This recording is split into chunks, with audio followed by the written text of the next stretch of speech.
The Odyssey is here. All right. After much anticipation, trepidation, and trolls online, Christopher Nolan's epic opened to $264 million last weekend. I'm the Wrap's executive editor, Adam Chitwood. I'm joined here by the Wrap's editor-in-chief, CEO, and founder, Sharon Waxman.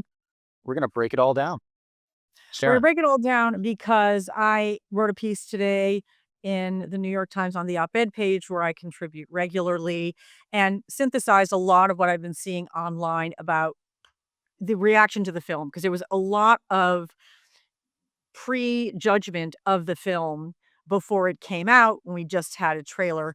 And notably, there was a lot of talk about the wokeness of the film, and Elon Musk was kind of front and center in criticizing the film for casting a Black woman, Lupita Nyong'o, who plays Helen of Troy, and casting Elliot Page, who is a trans actor, as a warrior. There was a lot of discussion, but a lot around that. And so I think a lot of people were waiting to see whether there would be a real backlash once the film opened. And guess what? As I wrote today, in my column, like, it was a nothing burger. I'm not the only one who said that, Adam. A lot of our coverage pointed that out too. William Bibiani wrote an excellent critique of the sort of woke take on things.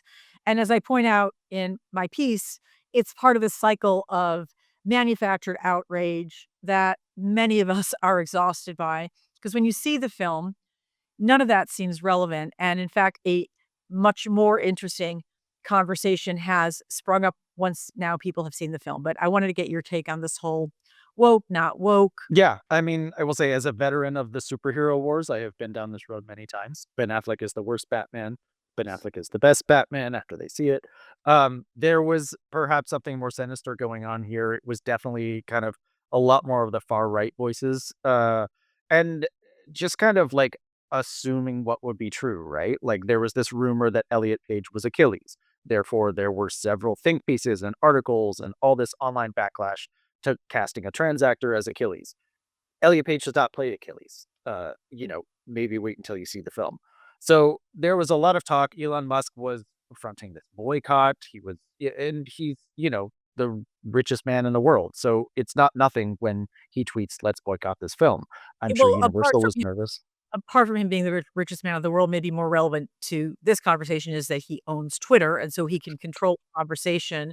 And where a lot of the culture wars get played out is in this outrage amplifier that is owned by him. So Right. he talked about it's a disgrace to Western civilization. He talked about how it was not worthy of Homer. There was just a lot of really just trash talking something that he and no one had seen.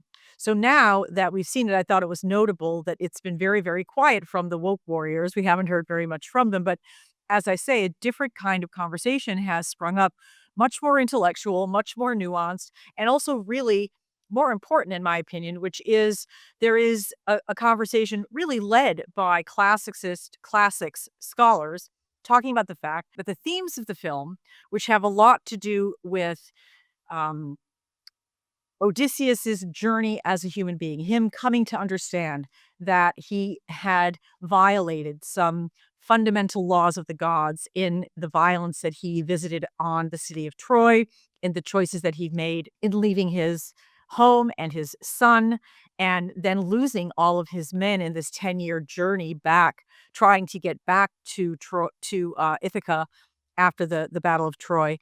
And even as he's vanquishing all of these monsters, the gods are punishing him in some way. Christopher Nolan, as these scholars point out, is bringing a very Western, post-Judeo-Christian, post-Enlightenment, in a way, sensibility to the story, which is about the shame and guilt that an individual may feel as to their actions. Whereas at the time of Homer, which is nearly 3,000 years ago, this was not part of the conception of what a warrior was. Odysseus is like this iconic protagonist and this iconic warrior who just slays the enemy at will. That is what makes the glory of Greece. And that Homer would never have imposed these kind of sensibilities on his hero Odysseus in the way that Christopher Nolan has. So that has been a very interesting dichotomy, because not So this is sort of framed by classic scholars like Daniel Mendelsohn, who's somebody who did a translation of the Odyssey. There was a British classic scholar who I found who wrote in The Guardian about it.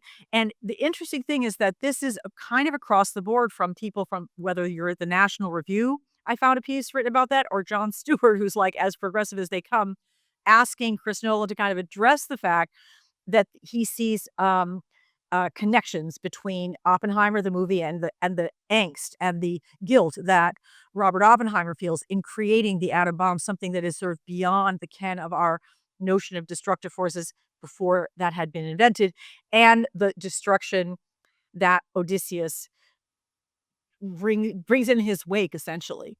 So, and in fact, Christopher Nolan agreed with Jon Stewart, saying, yes, there is real connective tissue between Oppenheimer and Odysseus, which is not actually, sort of evident from across the centuries or across the millennia, honestly. So I think it's a really interesting debate. It isn't strictly left and right, but anyway, I don't know if that you saw the film. You and I have different takes on the film. I know that you're like you're a huge fan. There are things I loved about the film.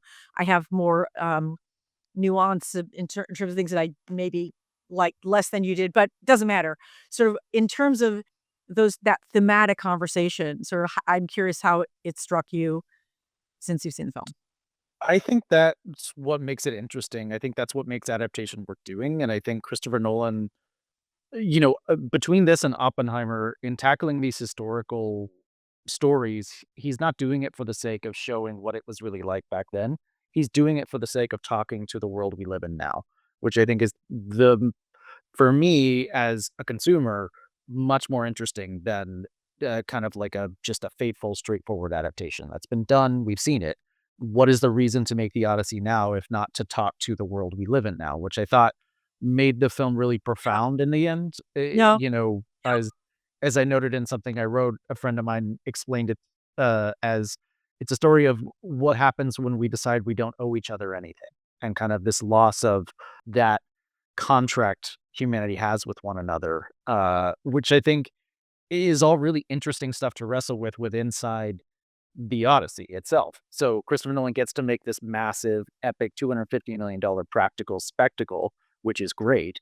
But then it's layered with these themes that really speak to the world we live in now, but also the that are being fought now, the cost of those wars, I think, both personal and human loss, how it weighs on individuals. Nolan has always been somewhat political, but between this and Oppenheimer, it really does feel like he's commenting directly on American politics over the last decade.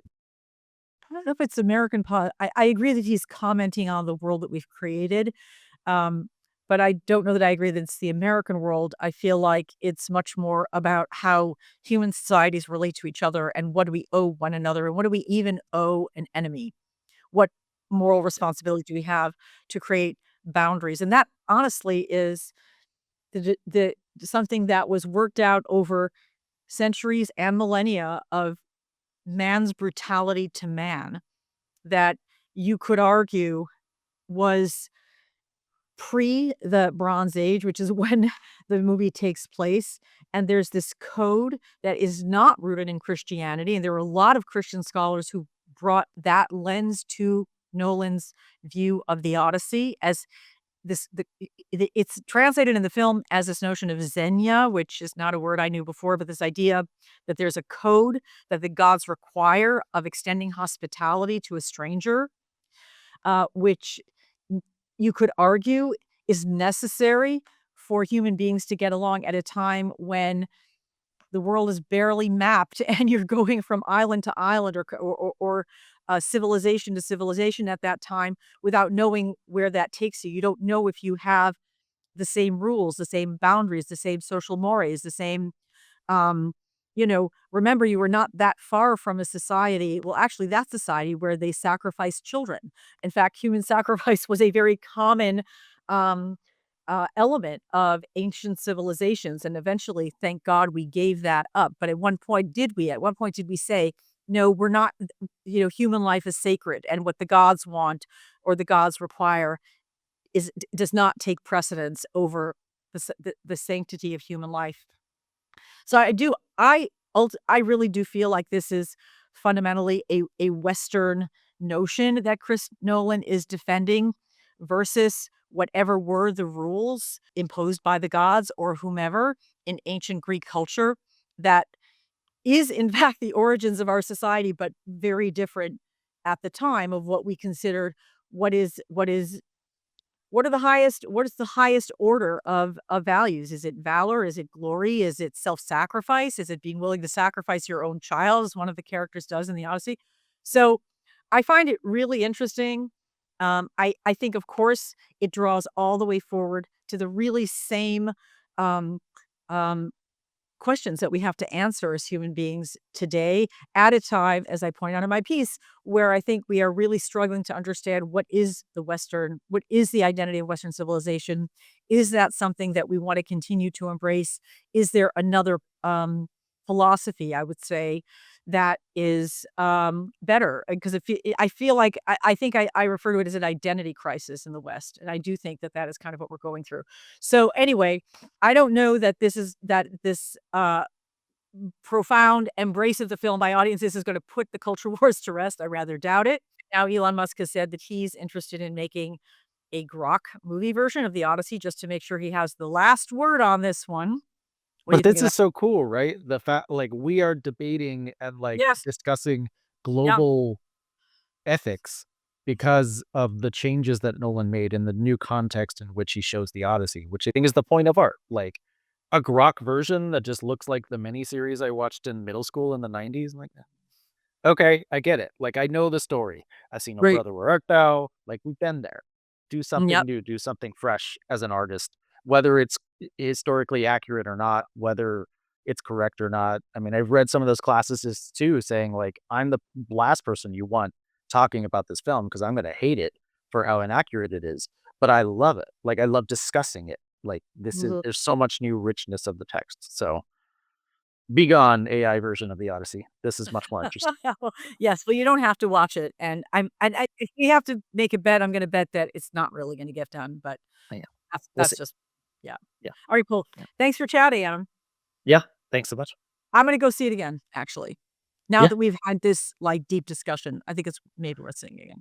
read so much more about the Odyssey in Sharon's, New York Times opinion piece over there and over TheWrap.com, where we have box office coverage, essays, editorials, and far more as Christopher Nolan works his way towards another billion-dollar box office hit.